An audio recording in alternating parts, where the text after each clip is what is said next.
Michelle. Daniel.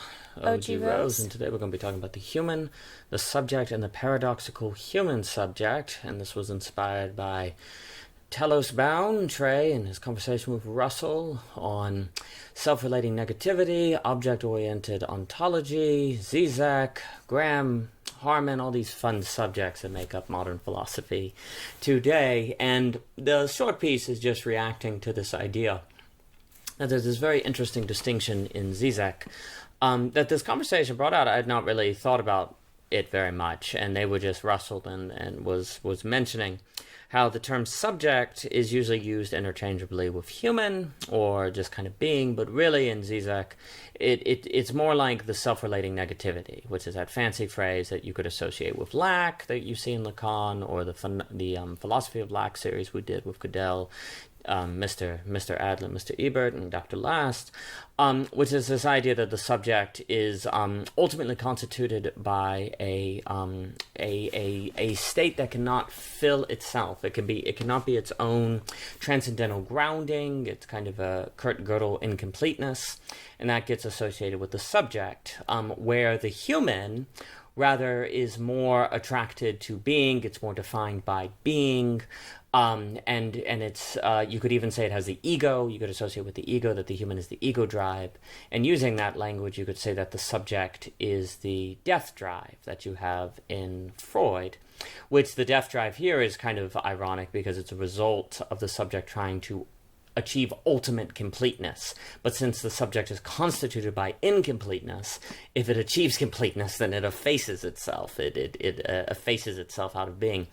But of course, the paradox is that we as human beings are actually human subjects. We are a mixture of both, an ego drive and a death drive, a drive for being, but also a drive to be constituted by a lack. So the being part of us tries to fill the lack part of us, that if it actually succeeded at filling, there would be an effacement going on. So there's this very strange paradoxical tension that exists in human beings.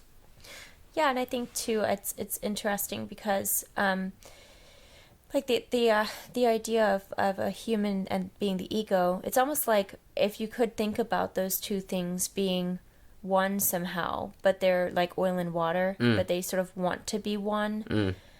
It's almost like if a lot of times ego gets associated with ego preservation, but Sure. It seems like in humans' attempt to preserve ego, he destroys himself. Oh yeah, sometimes. Yeah. So there is something that it's interesting to think about those things as two separate things. You know, the ego, the ego drive and the death drive. Oh sure. But how those things, it seems to be with the human subject that they end up, becoming like conflated. Like if you try to do death, it's like either way, it's going to be basically two sides of the same coin. Oh, sure. Well, I mean, you have this tension where human beings want to keep something. They want to possess something. They want things not to change. But the nature of reality is to change. And humans are changing beings. Therefore, there's a desire not to change. But that's a kind of death drive. Because if humans didn't change, then they wouldn't exist. And so, likewise, if human beings following a Lacan are actually to some degree constituted by lack, which would be the subject side of them, then the ego part of them that wants to fill that lack and do away with lack is in conflict with a part of themselves. And so overall, there is something about human beings that relate to themselves seeking self-effacement in the act of trying to be. That's what's so kind of paradoxical, is that in the very act of humans trying to be as opposed to become, which is another ontologically heavy language that we'll describe, but in the very act of trying to be, humans, what seems integrated into their very ontology is to try to be in a manner that effaces them, because they try to erase the lack that contributes to their constitution, to their very ontology, and so they end up effaced. So there's this funny thing where humans naturally, rather than try to be with lack, they try to be without lack. But in that lack being part of their constitution, that means they end up effacing themselves. Right. And I mean, I think it's probably also just this idea, or the desire. The desire comes from like maybe this the discomfort that comes with lack. Oh, sure. And that's why people, that's why there's a sense of I just want to push that away. Yeah. But what's strange is that you just kind of get more lack. Even Sure. it's Well, like, and to make a practical example, because all this can get, there's a lot of language here. Like, for example, we lack the ability to say stay in college forever, or let's say stay in a happy state, or stay in a best day ever. We lack as human beings the ability to stay in that best day ever, or to keep the best day from changing. We lack the ability to say freeze time. We lack the ability to say if we're feeling really good to sustain that feeling of being really good all the time. You could say we lack, Bard in his trilogy will talk about eternalizing and mobilizing, and he'll kind of talk about how language eternalizes. It treats ideas as if they're permanent, certain words, but everything is always changing. So we lack this ability to stop change or to stop time. But that is part of what makes us what we are. But what's so interesting is that the brain can think about, or act as if, or consider the possibility of, say, freezing time or freezing life into a single place, into a single state. So the subject is what emerges as a consequence of our inabilities, of our lacks, for example, of our, say, the part of us that is kind of the recognition of the inability, say, to freeze time. Whereas the human, or the ego part, would be the desire to freeze time, or to kind of exist in this perfect state, to create a wholeness. Whereas the subject arises out of an acceptance of, say, the inability to stay in the best day ever. The human can kind of be prone to deny that you can't do that, and it kind of can deny the need to change. Whereas the subject is the acceptance, or kind of emerges from the reality of the inability to freeze time.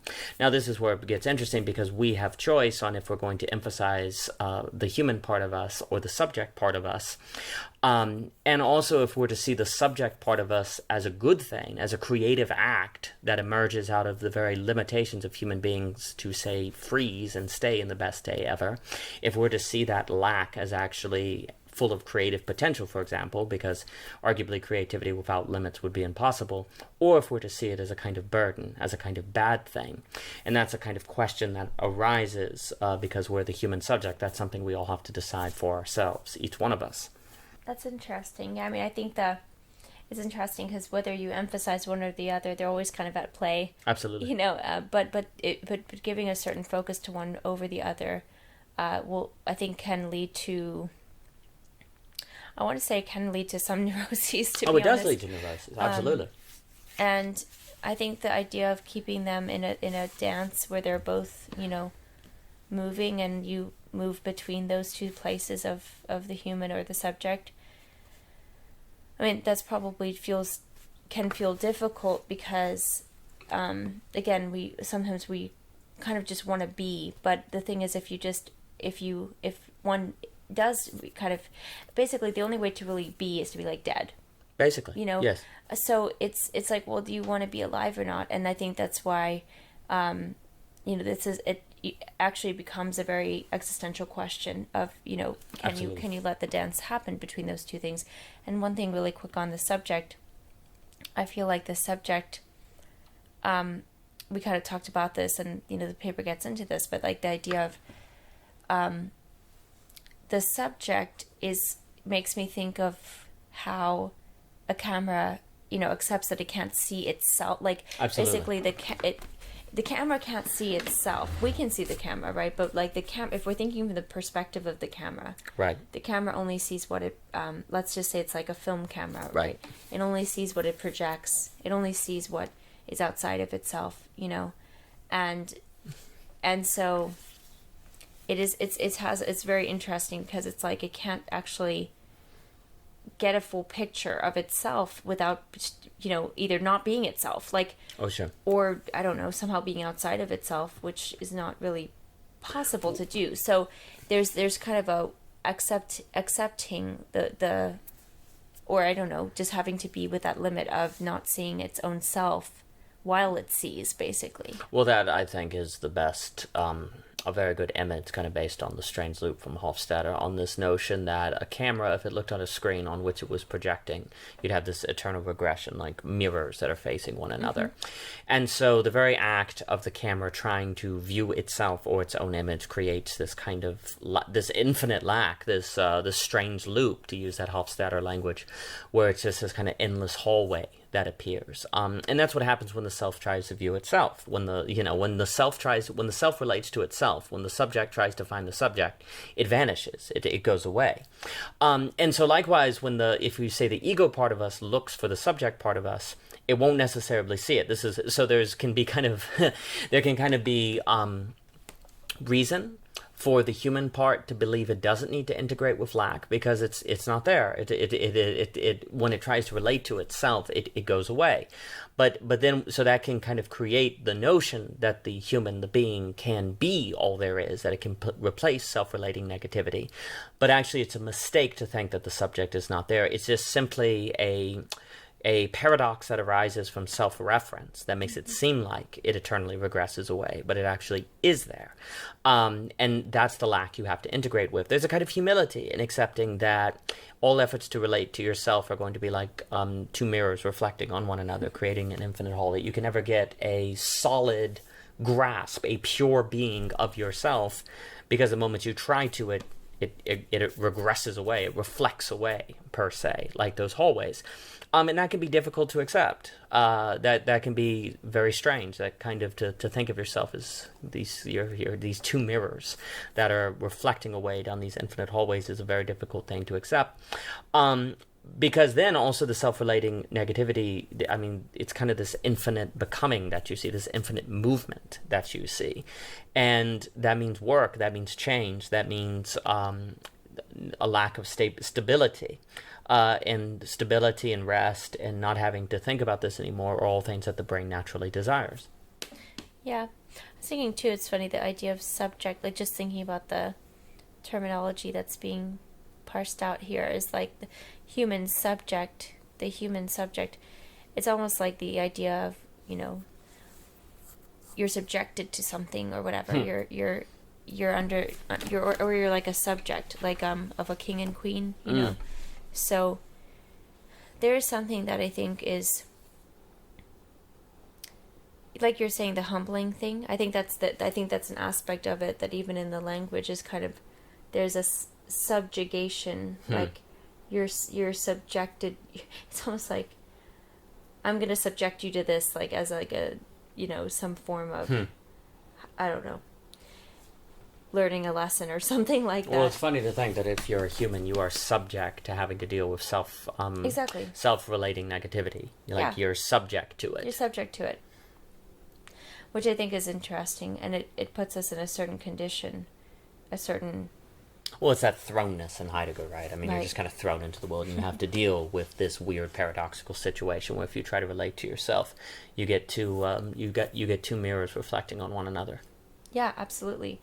Well, it's like the terms, though they have their distinction, because it's funny, in being like the ego preservation and the death drive, actually both like end up being the same, like you're saying. Oh, sure. Then even like human and subject to one another, that's right, is the eternally regressing mirror. Yeah, what makes it confusing is that we're never just human or just subject. We're the paradoxical human subject. Right. So they're the same thing, but they're not the same thing. They're like different emphases of the same thing, and the effort of one trying to be the other leads to this effacement. Right. Well, the human subject, the idea of that being, again, like being one is, it is quite uncanny, but it's kind of like, well, that's what we're dealing with as humans, and we yes. Every person will feel that, because, they're feeling the sense of, engagement with lack, and yet the sense of wanting to be filled up by something, and that being kind of a constant process. But it's interesting. I think you actually have to, there's something about kind of having to find the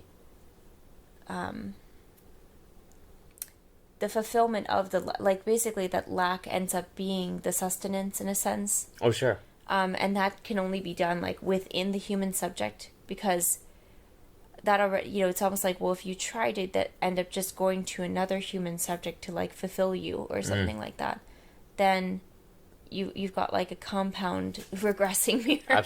Absolutely. So it can be, though it's tempting because, maybe also you can at least feel like, well, I feel like a paradox. Let's just say if you feel like a paradox in this situation, even if you feel like that could be somehow solved by another human, then you kind of have this sense of, well, at least I'm not alone in that state of paradox. But that doesn't necessarily still solve the problem. It could also multiply it, depending. Oh, well, usually, I mean, if you've got people who haven't faced the reality of their self-relating negativity, it tends to multiply in a neurotic sort of fashion. Well, it's interesting to think, it's interesting to think that if we weren't self-relating negativities, if we actually could relate to ourselves and have being, would we be dead? Because there's a sense in which we would just be, we'd be a solid kind of facticity.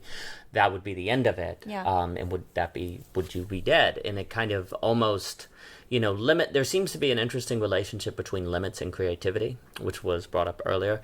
If we were unlimited, we couldn't create. Almost by definition, there has to be limits for there to be creation, because there has to be something that doesn't exist yet. And that's a limit, right? Like, there's a limit between what is and what isn't, right? If there was no limit between what is and what isn't, then there'd be no creativity. So there's something about limits and creativity that go together. And there's something about the fact that we are incapable of relating to ourselves as anything but this infinite mirror series, self-relating negativity, that then gives us creative potential. Because then there's something we're not. There's always something we're not. We're never a pure being. And that means we're always a becoming. There's always the possibility of change. There's a becoming. There is a being through time. There is a being coming through time, per se. So there's always creative potential. So it's interesting to think that if we didn't have lack, we might be dead, that we might not have any creative potential, that lack is creative potential. And if you view lack that way, which is just a matter of perspective about lack, the essential substance, the essential situation itself doesn't change, but the perspective changes. Well, if you've got two people that view lack as a problem that needs to be done away with, they're going to be looking for the other person to get rid of that lack.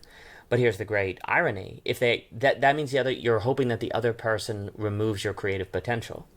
Because if the lack actually is necessary for creative potential and you're looking for someone to help you remove your lack, then you're actually looking for people to remove your creative potential. And if they succeed, that's going to be bad. And if you succeed for them, that's going to be bad. You're going to be moving each other toward effacement and losing creativity, and that will be stagnancy, and that will be pathology. Why did you connect there, like, limits with lack? Because you said, like, limits have something to do with creativity, right? Yes. And then it's like, well, if you look for the person to remove your lack, which I definitely agree is your what self-relating people are negativity doing. to give you pure being. Right, but is lack therefore, because I don't know, for some reason I think about lack, I think about, like, it actually being like a limitless engagement, like, because there's always more lack. But that's based on your perspective of lack. If you have lack, you're lacking pure being. So there's a limit. You can't get pure being. But precisely if you view lack, you say, oh, because there's a hole, there's a limit, there's a limitless opportunity to fill that hole. Well, I see what you're saying. Lack indicates our limitations or something. Yes, right? but you're pointing at the exact kind of key move is that in Hegel, precisely the limit is your inability to directly perceive your limit, right? We can't perceive our noumenon. So we experience our limit as limitless. Because if you could experience the noumenon, well, then you'd experience your limit. So our limit is experienced as limitless. Likewise, we can't experience what we lack, because what we lack is pure being. So you never experience that pure being, because if you could, you would have it. So you experience lack. You don't experience lack. So there's this very strange mixture of the limitless and the limited that goes down. That's the great Hegel inversion of Kant's noumenon. So in the same way, lack becomes both an infinite creative potential precisely because there is no pure being. The lack is the source of limitlessness, but then it's just a matter of how you view it. And so that's where if you bring people together that all view it as something to be defeated, like something to get rid of, then what you're getting rid of is the very engine of that creative act, of that Hegelian inversion. And so then you lose absolute knowing. That's what it would ultimately be for Hegel. You would lose absolute knowing. Sorry, can you say it one more time? You would lose absolute knowing. Because you would lose the lack, which is what you need in order... which you can't ever actually do. No, you can't actually do. That's like, exactly right. You can't do away with it. So that's why it would be neurotic if you thought you did. Because you keep trying something you cannot do. That's right. So you get a pathology and a neurosis. No, it's a very difficult... precisely because when the camera looks at the screen on which it is projecting, is it seeing itself or is it not seeing itself? In a sense, it is seeing itself, and yet it's not seeing itself. It's this weird Schrodinger's bofness. It is a self-relating negativity. It is a lack of pure being, but the word "is" suggests a kind of being. So becoming is a kind of being, but it's a kind of being that the moment you try to relate to as itself, it goes away. So in the same way that the moment you try to locate where is the video camera in that image projected on the screen, it's not there. And yet that image on the screen it's only possibly there because of the video camera. If the video camera did not exist, that infinite hallway on the screen would not exist. So the very lack of the camera is evidence that a camera is looking at the screen that it's projecting on. The very lack of a mirror reflecting in another mirror means that two mirrors must be reflecting on one another, because otherwise that weird illusion, that visual illusion wouldn't exist. It would not be there. And so the very lack of the mirror, the very lack of the video camera, or the stable, unmoving video camera, is precisely evidence that it must be there. So the very lack of it becomes evidence of its presence, and then everything gets crazy. And we have to live with that. Another way to put it that might get the point is if you were to say, I am an artist. Okay, what's an artist? Someone who writes. Okay, why do you think someone who writes is an artist? Well, because writing is a form of art. Why do you identify with being a writer? Because I do it a lot. Oh, so your identity is found in what you do the most of? How do you know? Well, because I've decided that is what constitutes my identity. Oh, so what you decide is what makes your identity? And you would say this, and we can carry on this infinite sort of Socratic dialogue. Like, ultimately, in the same way that it's very difficult to locate the whole from parts, like the sip of thesis, or, how do you get a whole from its parts and whatever, it's very, very difficult to justify whatever we identify ourselves as. We just kind of do. We just give ourselves an identity, but if you actually had to stop and kind of justify it and explain why you did that way, it can go on and on and on until you eventually get to a part where you're like, I don't know, I just said I was. That's just what I decided. Which kind of is a way to show this principle of self-relating negativity that occurs on the ontological level. Yeah. That was all really good, Daniel. That was all really good. I wanted to just say something really quick on like the whole limitless. It is pretty fascinating because there is some limit. You're always relating to it like in a limitless way because it's always there. Oh yeah. You're always limitlessly relating to your limit. Yeah. Basically, that's kind of how I feel like it kind of works in a sense with lack. No, that's another great way to put it. You're limitlessly relating to lack because it is always there. No, the limitless and limited combine with the human subject. Yeah. The moment the camera is looking at the screen onto which it's projecting, there's an infinity that is occurring there, and yet it's there. And yet it is there.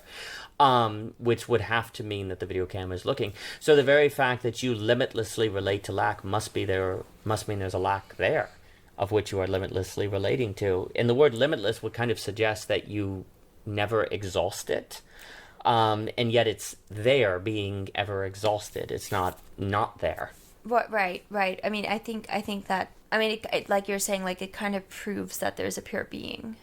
It would certainly... Well, it would seem to suggest that, right? Because like indirectly, you experience the limitlessness of lack, okay?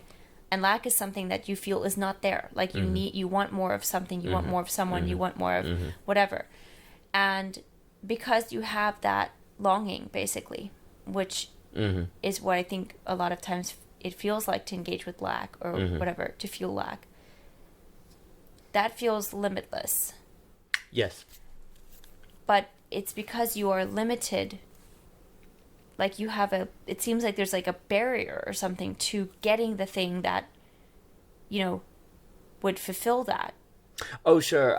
Well, it becomes a Schrodinger's cat kind of thing. That the experience of lack is pointing to the possibility. It equally points to the possibility of being atop of a glacier that you don't see the whole of, which would be pure being. And it equally points to the possibility of it just being a self-relating paradox. It doesn't point to any pure being. That's just simply a result of the self-relation of a subject to itself that creates the strange loop phenomenon. It would be a Schrodinger's cat sort of thing, where it would equally point to both of those possibilities. For Trey, at Telosbound, the self-relating negativity would be a very good description of, say, fallen man in Christianity. It would ontologically line up with that very, very well. But it could also line up with something more Žižekian, which is a self-relating negativity that's like a Kurt Gödel's incompleteness theorem. It would stand equally for both. And then it would be up to the individual to choose which road they wanted to take it down. Right. But certainly you could conclude from this mixture of limitless and limited that it's the top of a quote-unquote iceberg that we can't see the whole of, that would be pure being. Or that it's a paradoxical result of self-relation that creates a strange loop. It would equally go either way. Right.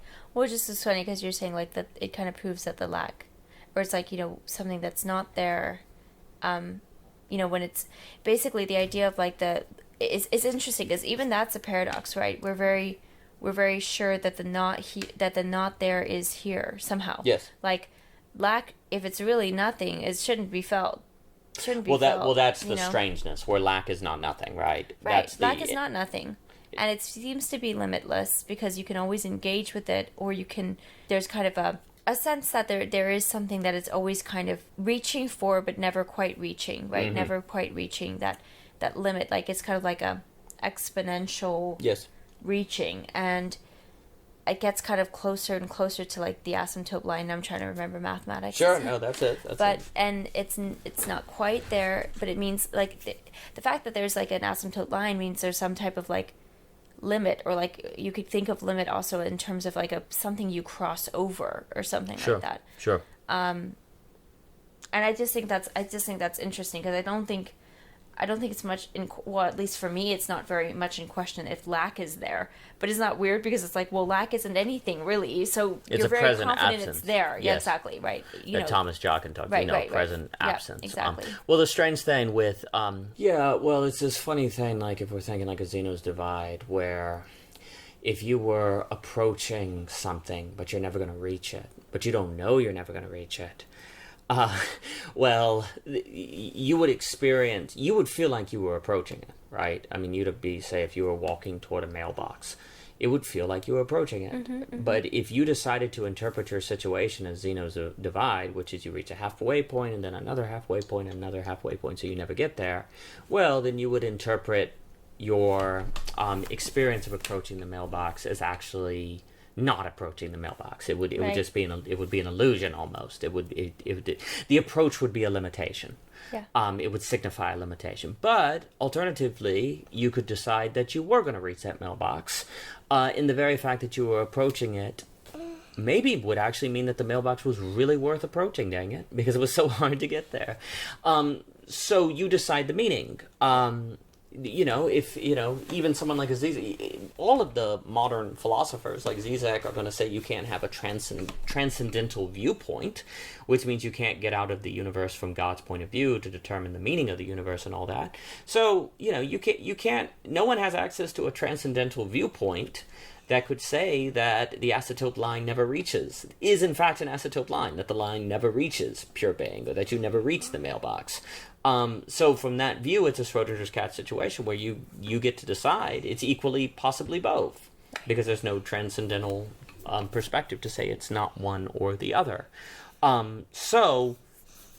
Yes, humans get to decide if lack is ultimately nothing, that you experience as a present absent, but really it's just ultimately going to be for nothing, or if lack is a sense that there is a being that is absent and that being exists.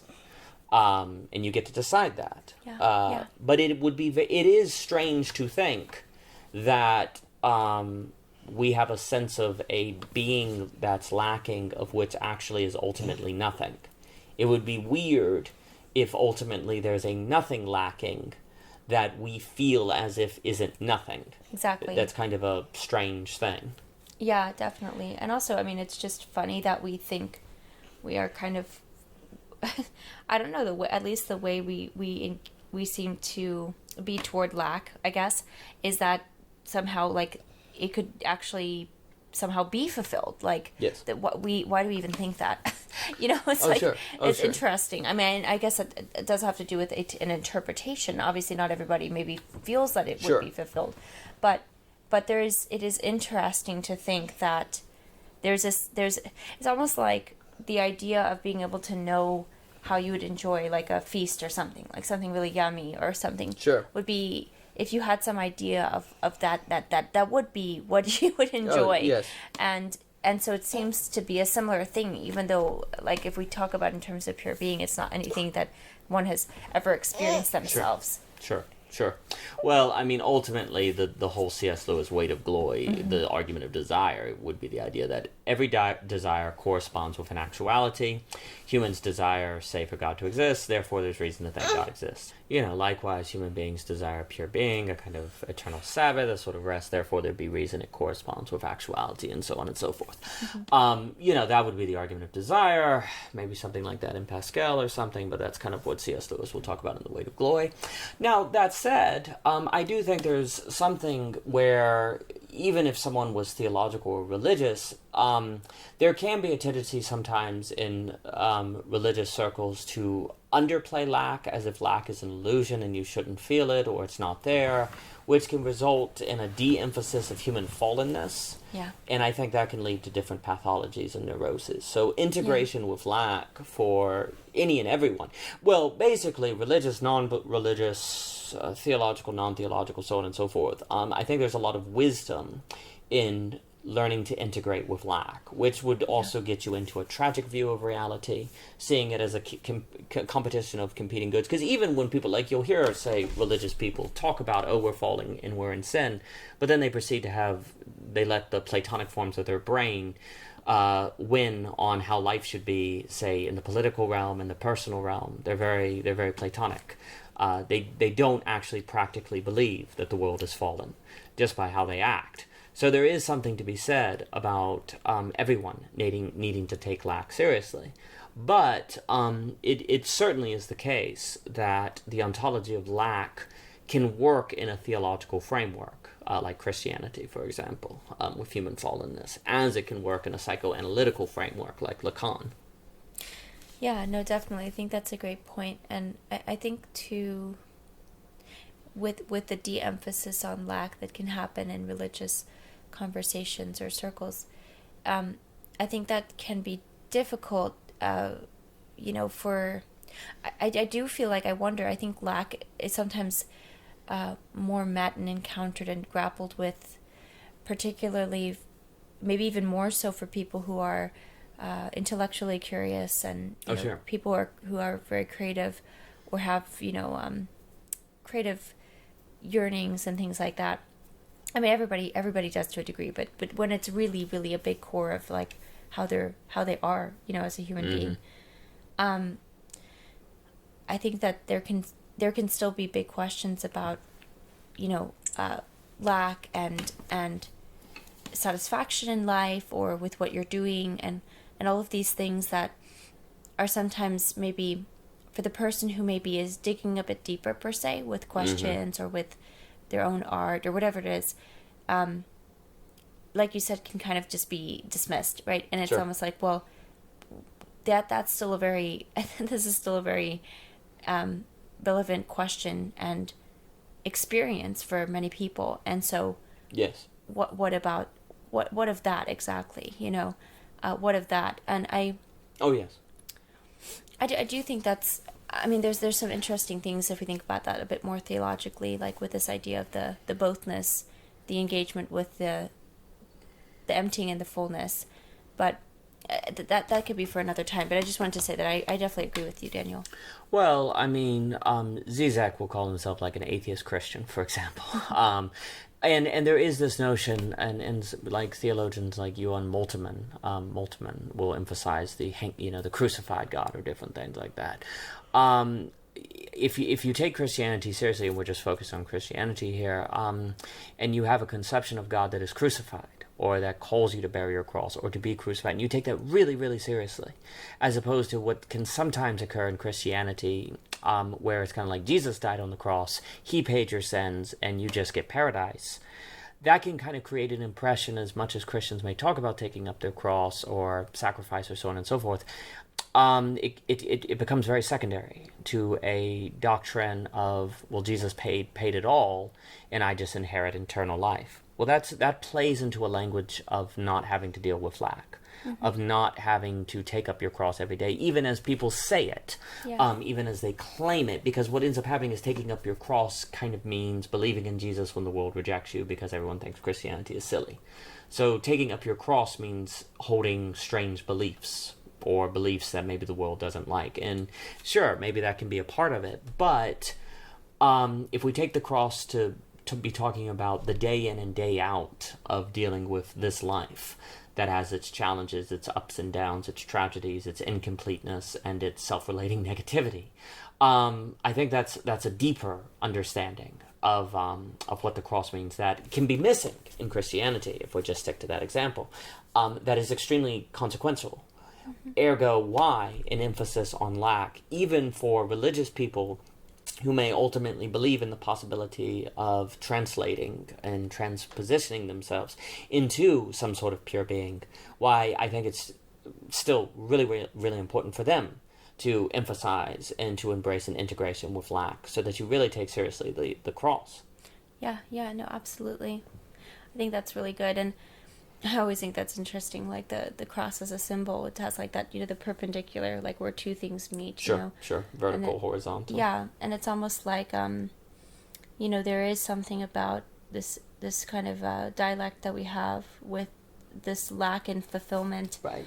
That is the two kind of meeting together. Oh, sure. Yeah. And another a great symbol of this is in fact the empty tomb. The empty tomb. Absolutely. That's funny you say that. That's exactly what I was going to get into when I said we can talk about more of this and the theological symbolism of it. But yeah, that's exactly it. That's exactly it. An empty tomb is both proof that Jesus is alive, resurrected, and proof that God is dead. The tomb is not even the body's there now. Like, God is totally gone. It's a Schrodinger's cat. It both points to, in a sense, lack is to find the tomb empty. Humans get to decide if that empty tomb is evidence that Jesus is resurrected, if God is alive, if pure being is out there. It just not, it just depends on how you relate to it.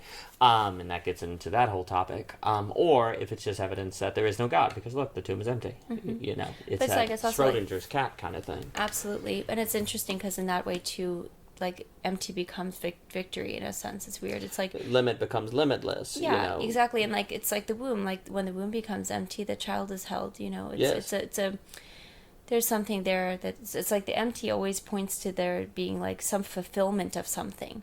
Well, if we have this self-relating negativity, if the subject relating to itself is precisely why it cannot see itself, that would suggest that at the very heart of ontology is a very strange paradox, a very strange paradoxical situation. That may shed light on why so many religions are full to the brim with strange paradoxical teachings. Death is life. The last will be first, and the first will be last. Lay down your life. Humility is good as opposed to pride, which, the classical Greek world thought was crazy. They thought humility was crazy. And Hannah Arendt is good on that. There are these backwards values, it would seem.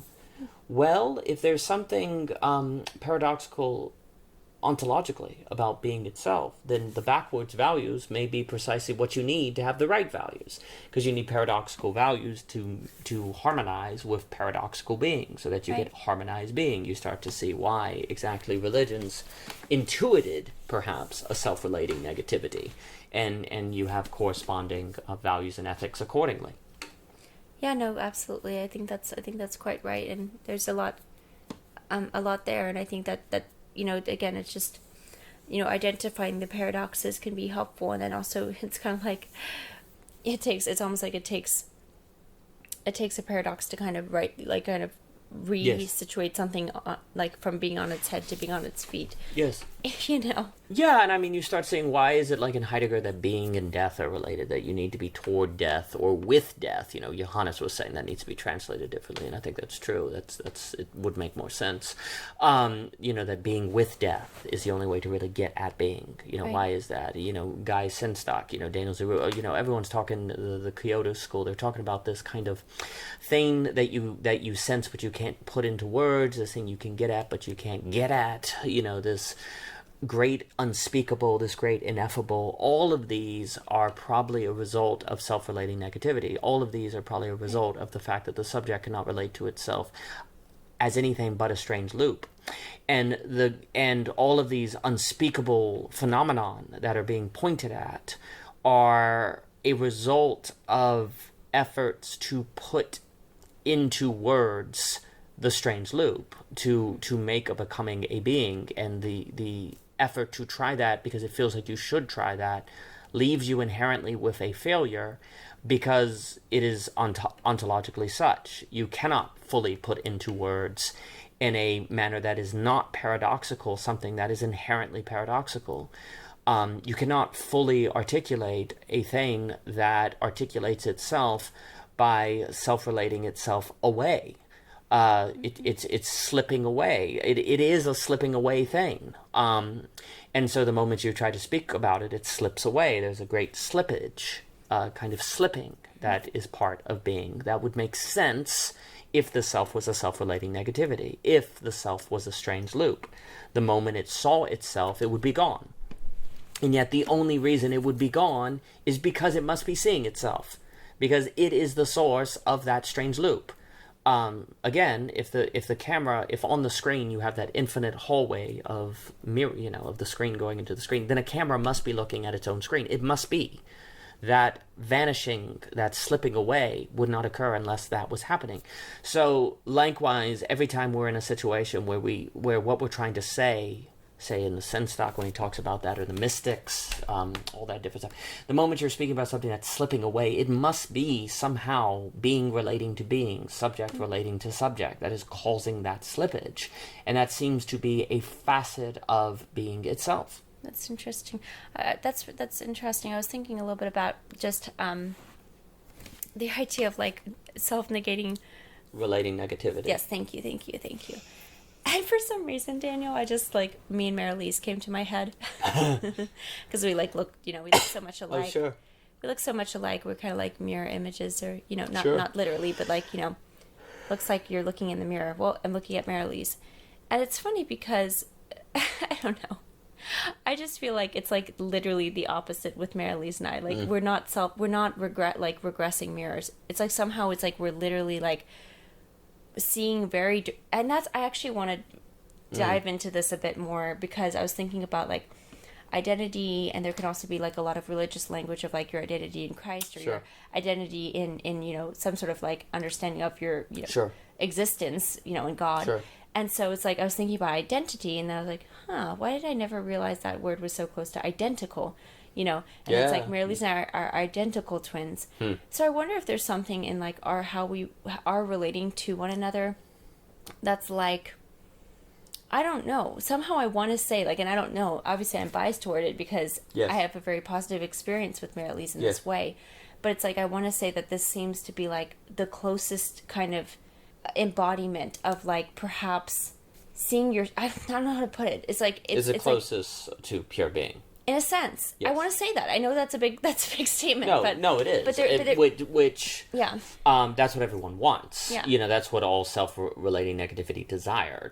Twins are philosophically extremely important because they are a example of an emotional experience of pure being. It's not technically pure being because you're not technically the same thing, but it is emotionally and personally an experience of pure being.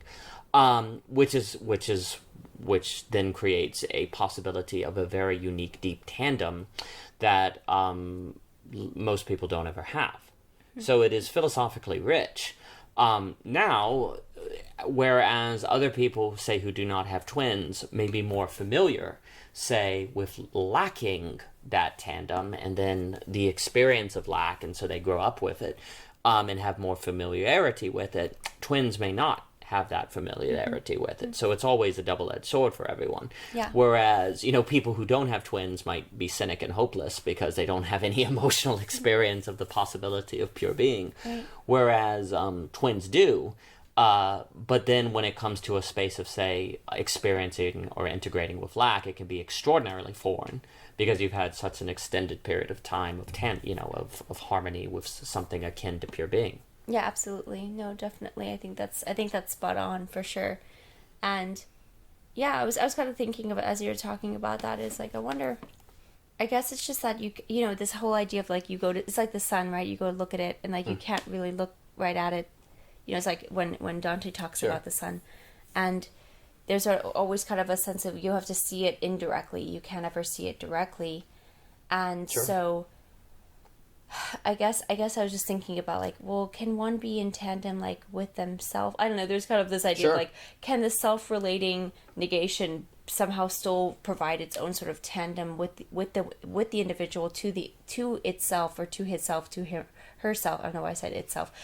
It depends on the. I mean, look, if we're going back to Christianity, the answer is no. And without Jesus, without the Holy Spirit, and even with the Holy Spirit on this side of finitude, it's always incomplete. It's never whole. It's never entire. But I do think that's a good point, because there, like the idea, and even like the idea of the Trinity is a very good example too, of this. Like, what seems to be the case is that the Trinity is kind of triplets. There's a sense in which they're ontologically triplets. Yeah, and there's also a sense in which like the Trinity, I'm trying to think about this really quick on the spot here, but it's almost like the Trinity is projector, okay, like you were talking about this camera a lot, the projector, and then the image, and then the third part would be like actually being able to see all these things happening. And then being able to like all of them be connected so that they were informed by what they see of themselves. So it wouldn't be a self-relating negativity. Yes, exactly. It gets out of it. It's almost like... It would be a self-affirming positivity. Yeah. Da, da, da, da. Perfect. No, it would be a self-affirming positivity kind of. I don't know why I was like the jingle, like, what is that, the McDonald's jingle? Yeah, I tried to do that. I couldn't remember it. And I got blurred with Wendy's and the rap battle of history when Burger King, McDonald's, and Wendy's went to town. So they all got blurred in my head. But yeah, there would be a sense of what that would be, a self-relating positivity. Yeah, no, that's quite interesting. But the idea of the we, right? Like, it's just the idea that in let's take Christianity, in being, filled with the Holy Spirit, there's always a we dynamic. Yes. You're kind of like there's a sense in which now you have an ability to actually be in tandem with some, because like Mary-Louise and I are in tandem with each other. Like, it's the idea of being in tandem with yourself. It's like it can be done, but even the fact that you're relating to yourself, like if you're having this kind of self-awareness, there's still kind of a we happening, because it's like it's you, but it's also your awareness of yourself, that then you're kind of trying to get into a sync, trying to get in sync with yourself. But that's the we of the human and the subject, the we of the paradoxical human subject. Mm-hmm. Mm-hmm. So we are all a kind of we. Right, and perhaps one could say you could achieve that without the Holy Spirit or without religion. Sure. Perhaps, but you still have there's still this kind of metaphysical self-consciousness or something. Like, there's still some sort of something that's not just your physical body and your mind of what you see of yourself. It's like having to kind of be more, like, there's something about awareness that seems to be a type of metaphysical factor. Yes. That kind of works like it could be comparable in a sense to a type of religious mediator, but it's the mediator for yourself, to yourself, or something like that. Yes. And like to the degree of how successful that is, it would probably depend on the person, Well, completely, and basically everyone, whether they believe in a Holy Spirit or not, has to integrate with lack. Yeah. Because even if you believe in a Holy Spirit, there are lots of people who are religious who are still pathological as human subjects because they don't integrate with lack. I mean, they don't. they don't think they have to deal with self-relating negativity because they believe in the Holy Spirit. But no, the self-relating negativity is always there. It just might be that the Holy Spirit can fill that negativity and fill that space and use it for good. But it's always present. And if you don't accept that, that's where, say, in Christianity, really taking, taking some of Calvin's total depravity can be good if you don't take it too far, where you just take the idea that, yes, to some degree, you're quote unquote always a sinner, you're always fallen. Even the saint is always integrated with the potential and the ontology of fallenness. That really needs to be taken to heart. But that's part of awareness, right? I mean, because your awareness of your ontological state is part of what, say, impacts your towardness to God or towardness to the world or whatever. Awareness is extremely metaphysically consequential, because metaphysics is basically how physics references physics. It's the awareness of physics to physics. Right. It is the intelligibility of physics to physics, of materiality to materiality. Metaphysics is inherently an act of awareness. In intelligibility. So yes, I mean, to what you're saying. To your point on can you get tandem with yourself? Well, no. You because you're self-relating negativity, there's always a lack. What you can do is integrate with lack, but that's not quite the same as tandem. Tandem would be pure being, just about. Yeah. And you're always moving through time and you're always changing. So just as soon as you get tandem with yourself 5 minutes ago, it's now 5 minutes ago. There's always a constant transformation. Instead of tandem with yourself, what you can do is become a really good jazz improvisationist, where whatever new beat is thrown at you, you're able to play it. Whatever unexpected thing occurs, you're able to integrate it. Whatever emotional disappointment overcomes you, you're able to keep it from overcoming you. You can't get a state of just kind of radical, pure intimacy, tandem, what have you, harmony with yourself, because you're always changing. But you can be ready for that change and accept that change and not let it cause you trauma. Yeah, well, it's interesting because it's funny, like, yeah, you're right with what you say, and embracing that change is so important. And it's funny, though, because a lot of times, change is thought of as, like, again, like bad, negative, Sure. Like, I feel it as a lack, I feel it as a longing that's not fulfilled, I feel it as, like, wanting something, someone, or whatever, that I can't have it. Right. But the thing is that, so yeah, again, change, right? Change, this idea of change. And like, I think that sometimes that's thought of as negative, but I think about this, it's like, well, okay, if you have a maybe hard time with the impromptu things that life throws at you, right? Sure. Or circumstances, or like maybe you'd be like, well, no, okay, let's say the example, let me just make it very concrete. Let's say somebody's like, well, I want X career, okay? Like, they're just desperate for it. They're like, I'll be fulfilled when I have it, da-da-da. Now again, like, ideas are not experiences, as you discussed, so it's like, But the point of the matter is, you want this career, okay? Well, maybe one could be like, well, no, I'm like, it's funny, we're very selective with what change we want, yes. Right? We would like the change of getting the job. That would technically be a change. You didn't have that job, now you have that job, right?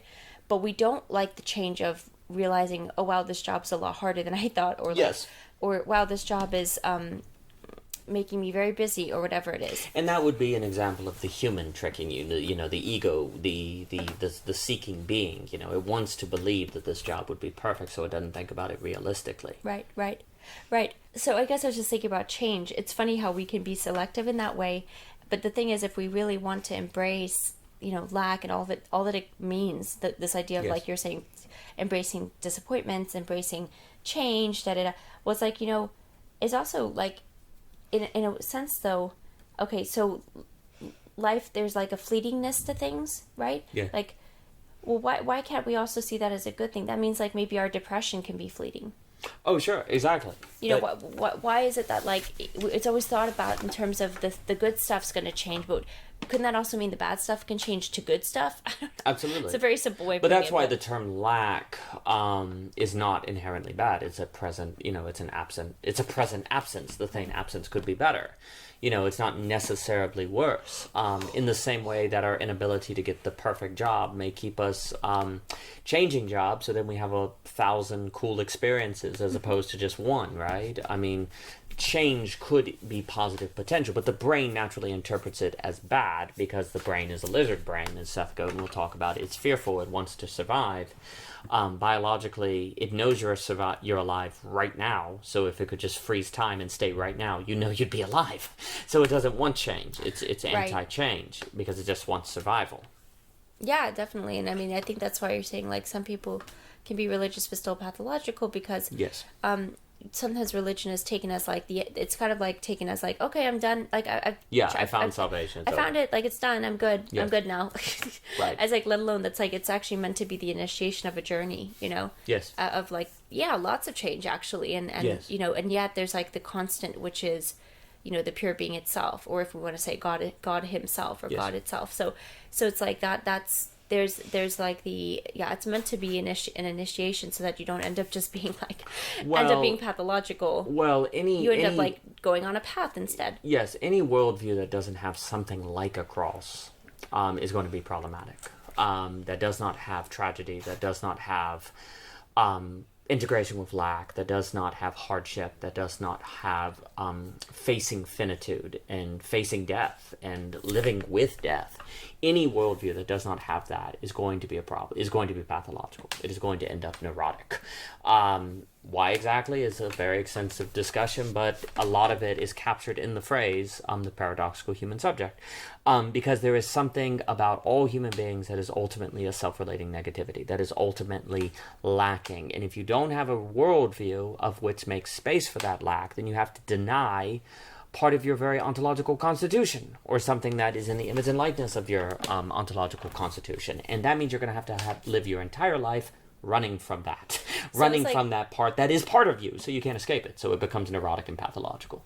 In a sense, like, to put it on the cross, or like you said, yes. talked about the cross, is there something about that that's kind of like put to death your illusion that you aren't this paradox? Yes. Yeah, I mean, put to death the illusion that you can achieve pure being.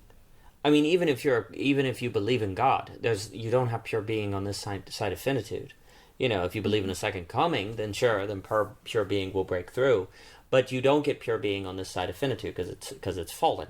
You know, the world is fallen. You know, if you're a Christian, you believe it could be redeemed, but it's not fully redeemed yet. It's the already not yet that someone like an N.T. Wright will talk about. So, you know, it's the death of your illusions of pure being. Your death of illusions of your ability to say fully know yourself, or to fully understand yourself, or to fully escape self-deception, or to escape pride, or to escape all of those things. You know, put to death the illusion that you ever fully overcome those things, because even if you overcome them today, tomorrow you can fall into those temptations again. Right. You know, to put to death the idea that you ever achieve a perfection, if you will, of which escapes those things. Yeah, absolutely. And I was just thinking about, like, I don't know why when you were talking, like a particular song came to mind. Actually, one of the lines is basically like, talks about like, have your way with me, basically. Sure. with speaking about God, like, have your way with me, God. And you know, it's interesting because there's a way in which this idea that, like, all that we're talking about, to kind of thinking about it from like the human experience and their own, like, just day in day out emotional fluctuation or sure. experiences. It's almost like, I don't know, thinking about the song, then this idea came to mind of like, let lack have its way with you. There's almost sure. a way in which it's like you have to let it do what it's doing to you. Yeah. And sometimes that can feel like it can feel like a lot of things. A lot of times it can feel like it hurts, you know. Sure. And yet somehow that's like making you into who you are. And if you fight that, you won't let yourself become who you're becoming. Oh, absolutely not. Well, if you don't let lack have its way with you, well, then you are partly lack. Whether that lack is due to being the top of a glacier that we can't see the whole thing for, or because it's a strange ontological paradox resulting from an ultimate nothingness that self-relates to itself. Either way, it is part of you. Yeah. And so if lack can't have its way of you, then no, you can't be yourself. You can't be what you are. You can't be at home with yourself. This is, again, the weird thing. That precisely accepting self-relating negativity is then to accept yourself. So there's a weird thing in which you accept yourself by precisely accepting your limit, your inability to fully grasp yourself. Your then self-identity is partly constituted by that, which if you don't accept lack, that can never arise. And so, but that is part of you, that is part of you. So then you don't accept the truth of you, and you can't accept your truth. And so you would have to live your life neurotically and pathologically and disappointed ultimately, and disheartened. Absolutely. And it's kind of interesting because we talk a lot about this idea of like it's always a process, and like it's always it's not like finished. But there's kind of interest. It's almost like you can. There's a dialogue even happening there between what's finished and what's ongoing. Yes. Because you kind of accept this. That's kind of a crossover point. You kind of but now as humans you'll probably forget and you'll probably not want to accept it some days, and so you kind of like it's almost like you pick up what you should be letting go of or something. Sure. You have to like let it go again. Sure. But there is something that's kind of like it's more or less you kind of make that you accept that. And it's really kind of like, well, that's in a sense done. But now all the other like letting lack have its way with you is going to happen, and yes. that's going to be the daily experience. And I think I don't know. I guess for me, in talking about this, there is something that can be reassuring that when you are experiencing like some intense engagement with lack. I don't know why I have a hard time thinking of words to say to how to talk about engaging with lack. But it's like when you're feeling whatever it is, disappointment, desperation, longing, you can really just, it's like you can almost be like I don't know how to put this. You can say this is a part of how I am made. Yes. This is actually okay. Like yes, it doesn't always feel okay, but this is actually a part of actually who I am as a full human being. Yeah, this means I'm working. Yeah, exactly. This means I'm working. This means right. I'm functioning. So this maybe feels bad, but this is not actually bad. This is actually, in a weird way, this is good. That I feel this way. That I can feel this way. Yes, because otherwise you wouldn't be. Exactly. And so it's like, there's just, I don't know, that for me is something that's quite reassuring. Well, I mean, if you didn't have a death drive, you'd be dead. So there's I like that, Daniel. That's good. So there's this funny thing in which so all of us are human subjects. The human side of us wants to just be. The subject side of us cannot be without ceasing to be. And so the human side of us is always kind of trying to consume and efface the subject side of us, which if it succeeds, then we cease to be a human subject and just become a human. But the problem is, humans that aren't human subjects don't exist. And so then you get an effacement. We're lost. So that means, ontologically, there's always a battle going on. Mm-hmm. If the battle's not going on, that means you're dead. The battle's over. And this isn't a good kind of dead, like integrate, where you overcome, you escape cancer, like Alex Ebert would discuss. This is just a kind of failure death. And this is bad death. Bad death. And so, so if you don't have a death drive, you're dead. But then that means, how can you train yourself? What are the practices? What are the rituals? What are the daily activities that you need to do to therefore be grateful for the death drive, in a sense? Like to see the death drive as part of life, to see it as something that you must have to be, but not let it own you or control you, not drive you. You have to have a death drive to exist, but it doesn't have to drive you, per se. So you see, there's a sense in which you should be grateful that, say, you could end up poisoned, and that sounds really morbid. But if you couldn't end up poisoned, that means you wouldn't be alive, right? You wouldn't have a body that could get hurt. The very fact that you can get hurt means that you're alive, and that's what's kind of weird. It's a weird thing to say. No one's saying that you want to get hurt, but if you didn't have the possibility of getting hurt, it would mean you weren't alive. And maybe some people think that's like a terrible, like almost Stockholm syndrome of life or something.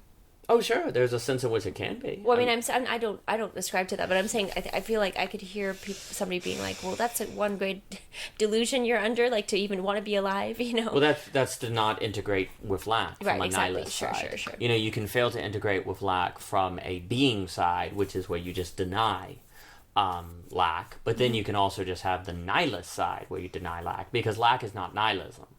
It sounds like nihilism because of the word. Incompleteness can sometimes be a better term that means the same thing. But that would just be the nihilist side, where you just go, okay, well, then, forget it. Then forget it. The name of the game is to figure out how to accept being a paradoxical human subject, which avoids nihilism, but also avoids pure being. Both of those are death drives. Both of those are death. Pure being seems like a life drive, but since there's no such thing as pure being, it's a death drive in disguise. But likewise, nihilism is obviously a death drive as well. You're saying there's no pure being in reality, like in no, not on infinitude. Yeah, infinitude, sure. And so both of those are a death drive. The funny thing is that actually seeing and understanding the necessity of death drive to be alive is actually how you avoid death drive and you stay in lack, which you stay in that potential space where you understand that the limitations of life are a necessary part for its creative drive. If there was no death drive, you would have there would be no creative drive. And so this is the thing. The human experience is full to the brim with these paradoxes, which we should accept because we're self-relating negativity. When you learn to appreciate the death drive in a sense, then you best the death drive. Then you're no longer controlled by the death drive. When you understand that the subject is the thing that can't relate to itself without causing the two mirrors facing one another, eternal regression weirdness, the strange loopness, well, then you stop worrying too much about your identity, where you're asking all the time, who am I? What am I even doing? Those questions can drive you nuts. And people can worry about those things. Well, the moment you take seriously self-relating negativity, you don't get obsessed with the questions of identity. You know how to have a measured and balanced relation to it. It's okay to have a sense of an identity, but ultimately you can never have a full, pure identity because of self-relating negativity. And so you come to be more at peace with it. And if you accept that pure being is always beyond becoming, that you can never access it, well, then you would expect there to be things in life that you cannot fully put into words, or that is always slipping away, like, again, Senstock or Zeruba or Heidegger and these different mystics and different people are talking about. Because, indeed, there are parts of ontology and being that the moment you relate to them, they slip away. Just like yourself, the moment you look at yourself, boom, you slip away. The mirrors reflect themselves away. So you come to expect all this. You come to expect all this, so that when you encounter it, it doesn't destabilize you, and it doesn't cause trauma. And that's why taking seriously the paradoxical human subject can just help habituate you to be familiar and to encounter paradox and not be consumed, not be overwhelmed, not be destroyed by it. No, definitely. Well, thank you so much for talking about the subject, Daniel, and thank you all for listening. Yeah, the human, the subject, and the paradoxical human subject. And again, this is inspired by Telosbound, which everyone should go to because it's an amazing channel. His discussion with Russell. And we really appreciate Trey, and we appreciate what he does. So thank you, Trey, for inspiring this. Thank you, Trey. For more by OG Rose, please go to ogrose.com.